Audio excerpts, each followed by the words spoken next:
மக்களே அனைவருக்கும் வணக்கம். நாம் வருகிற திங்கட்கிழமை கோகுலாஷ்டமி, நம்முடைய பகவான் கிருஷ்ணர் பிறந்த தினம். பல அவதாரம் எடுத்து இந்த உலகத்தை காப்பாற்றி இருக்கிறார் பகவான் கிருஷ்ணர். அவ்வாள் 8வது குழந்தையாக பிறக்கும் பொழுது உனக்கு மரணம் என்று தன்னுடைய தாய்மாமன் கம்சனுக்கு அசரீரி சொன்னது. அதனால் எவ்வளவோ செக்யூரிட்டிகள் 16,000 பேரை காவலுக்கு போட்டானோ அந்த கம்சன். பகவான் பிறக்கிற பொழுது தன்னுடைய தந்தையாக இருக்கிற வசுதேவரை கூப்பிட்டு அழைத்தார். அப்பா, இன்னும் சிறிது நேரத்திலே நான் அவதாரம் எடுக்க இருக்கிறேன். என்னை கொண்டு போய் ஆயர்பாடியிலே நந்தகோபன் யசோதை இருக்கிற இடத்திலே விட்டு விடுங்கள். அங்கே குழந்தை பிறக்க இருக்கிறது. அந்த குழந்தையை கொண்டு வந்து இங்கே வைத்து விடுங்கள் என்று சொன்னார்.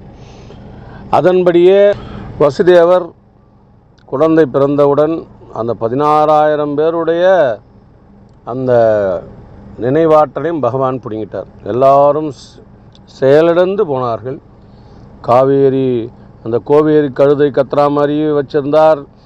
குதிரைகள் ஓலமிடுகிற சத்தம் வைத்திருந்தார். தன்னுடைய பூதகணங்களை வைத்திருந்தார். தன்னுடைய அசுரர்களை வைத்திருந்தார். எவ்வளோ பிரச்சனை பண்ணியிருந்தார் அவர். எல்லாவற்றையும் பகவான் கீழ்ச்சி போட்டார்.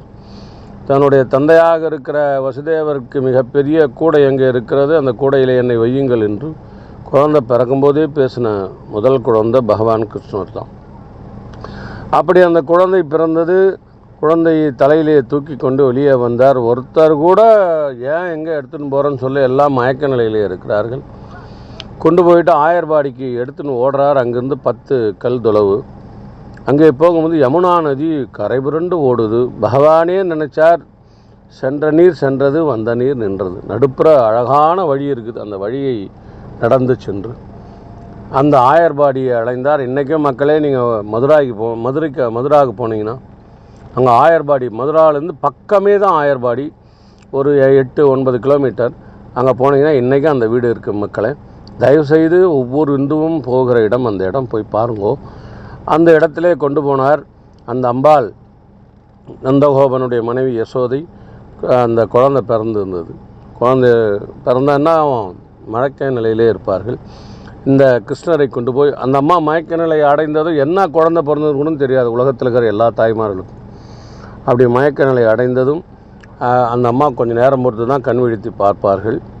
அப்படி கொண்டு போய் அந்த குழந்தையை வச்சுட்டு, கிருஷ்ணனை வச்சுட்டு அந்த அம்பாளை கொண்டு வந்து, பெண் குழந்தையை கொண்டு வந்துட்டார். யார்? வசுதேவர் கொண்டு வந்தார். கொண்டு வந்த பிறகு அந்த குழந்தையை இங்கே வச்சார். வச்ச பிறகு தான் அந்த 16,000 பேர் எழுந்தார்கள். எல்லா விதமான நிலைப்பாடுகளும் அப்போ தான் வேலை செஞ்சது. ஓடி வந்தான் கம்சன். தன்னுடைய மந்திரியை அழைத்தான். அடே, ஓடி சென்று குழந்தை பிறந்து விட்டது, அந்த குழந்தையை கொண்டு வாருங்கள். அசரீரி சொன்னது, அந்த குழந்தையை கொண்டு விடலாம் என்று உடனே உத்தரவிட்டார். 1000 பேர் ஓடினாங்க. படைத்தலைவர்கள், சேனாதிபதி எல்லாம் ஓடி போனால் அது பெண் குழந்தையாக இருக்குது.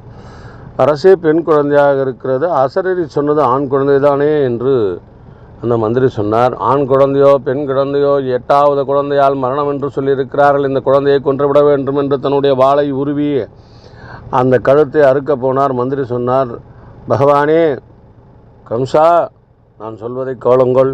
நீங்கள் மகாராஜாதிராஜன். பெண் குழந்தையை கொல்றது மகா பாவம். பிற்காலத்திலே உங்களுக்கு மிகப்பெரிய பிரச்சனைகள் எல்லாம் வரும். அதனால் குழந்தையை தூக்கி போட்டுட்டு உங்கள் உடைவாளை உருவி அப்படி நேராக வைங்கோ, அந்த குழந்தை குத்தின்னு இறந்துருந்தார்.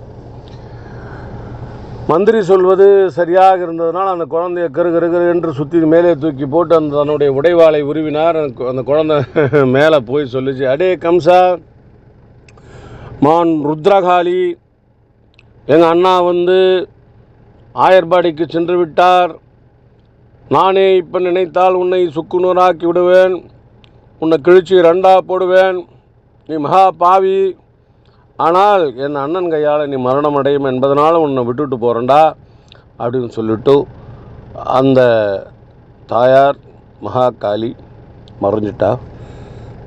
எப்படி இருந்துதான் கம்சனுக்கு ஒருத்தி மகனாய் பிறந்து ஓர் இரவில் ஒருத்தி மகனாய் ஒளிந்து வளர தருக்கிலனாகி தான் தீங்கு நினைந்த கருத்தை பிழைப்பித்து கஞ்சன் வயிற்றில் நெருப்பெண்ண நின்ற நெடுமாலே.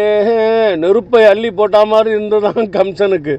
நெருப்பெண்ண நின்ற நெடுமாலே, உன்னை அருத்தித்து வந்தோம் பரதருகையாகில் திருத்தக்க செல்வமும் சேவகமும் யாம்பாடி வருத்தமும் தீர்ந்து மகிழ்ந்தேலோர் எம்பாவாய்.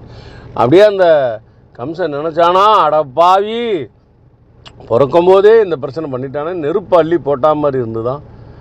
அப்படி பூதகியை அனுப்பி பார்த்தார். உலகத்திலே முதலாக தன்னுடைய ஸ்தனத்திலே விஷத்தை வைத்த மகா பாதகி பூதகி. அவ்வாளையும் பகவான் உறிஞ்சினார். பால் குடிக்க போனார்.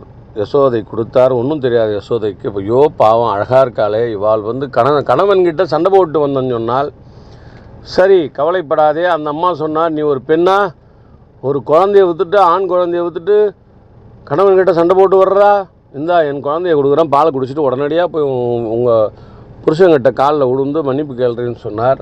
அப்படியே ஆகட்டும் அம்மா என்று பூதகி சொல்லுகிற பொழுது அந்த பூதகி இடத்திலே குழந்தையை கொடுத்தார் யசோதை.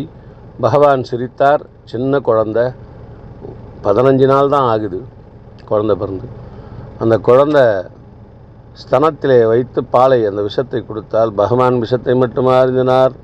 அவருடைய ஆணவத்தை இழுத்தார். அவருடைய அகந்தையை அப்படியே உறிஞ்சினார். அவருடைய எல்லா விதமான அந்த திமிரையும் அழித்து, அவள் அந்த விழுந்த சத்தம் கேட்டு அந்த ஆயர்பாடியில் இருக்கிற மக்களெல்லாம் ஓடி வந்தார்கள். நந்தகோபனுடைய மாளிகை இடிந்து விட்டது என்று ஓடோடி வந்தார்கள். பார்த்தா பெரிய அரக்கி, 56 அடி உயரம், 12 அடி அகலம், பெரிய பூதகணம், பூதகி அப்படியே பூதகி விழுந்திருக்கிறார். பகவானுடைய அந்த வாய், அந்த ஸ்தனத்திலே பட்டதனால் அந்த அம்பாளுடைய, அந்த பூதகியுடைய உடல் அப்படியே நறுமணம் வீசுது. மக்களெல்லாம் குழந்தை பேர்பட்ட அரக்கியை கொண்டு விட்டது என்று கிருஷ்ணர் வாழ்க, கண்ணன் வாழ்க என்று வாழ்த்து சொன்னார்கள். அதன் பிறகு எத்தனையோ பிரச்சனைகள் செய்தான் கம்சன். கன்றுக்குட்டியாக அனுப்பினான், சக்கரமாக அனுப்பினான், எத்தனையோ பேர்களை அனுப்பி பார்த்தான். எல்லாவற்றையும் கிழித்து விட்டு கடைசியாக கம்சனையும் அழித்து அந்த வடமதுராவிலே பகவான் ஆட்சி புரிந்தார் என்பது திண்ணம். அவர் பிறந்த நாளிலே அவரை போற்றுவோம். அவர் பச்சை மாமலை போல் மேனி பவளவாய் கமலச்செங்கன் அச்சுதாமரரே ஆயர்தன் கொழுந்தே என்று இச்சுவை பெருணும் யான் போய் இந்திரலோகமாளும் அச்சுவை பெருணும் வேண்டேன் அரங்கமான கரலானேன். அப்பேற்பட்ட பகவானை நாம் போற்றுவோம். அவர் பிறந்த நாளை அவர் பாதத்திலே விழுந்து உலகத்தில் இருக்கிற எல்லா இந்துக்களும் அவரை போற்றுவோம். மக்களே, நன்றி. வாழ்க வளமுடன். ஓங்கி உலகள் அந்த உத்தமன் பேர்பாடி நாங்கள் நம் பாவைக்கு சாற்று நீராற்றினால் தீங்கின்ற நாடெல்லாம் திங்கள் மும்மாறி பெய்து ஓங்க வரும் ஜன்னலுடு கடலுகள பூங்குவளை போதில் பொறிவண்டு கண்படுப்ப தொங்காது போத்திருந்த சேத்தை முளைப்பற்றி வாங்க குடம் நிறைக்கும் அள்ளல் பெரும் பசுக்கள் நீங்காத செல்வம் நிறைந்தேலோர் எம்பாவாய். ராதாரமண கோவிந்தா கோவிந்தா ஆஞ்சநேய வரத கோவிந்தா கோவிந்தா. வசுதேவ தேவகைக்கு ஜெய், நந்தகோபன் யசோதைக்கு ஜெய், கிருஷ்ண மகாராஜுக்கு ஜெய் ஜெய் ஜெய் ஜெய். நமஸ்தே, வணக்கம்.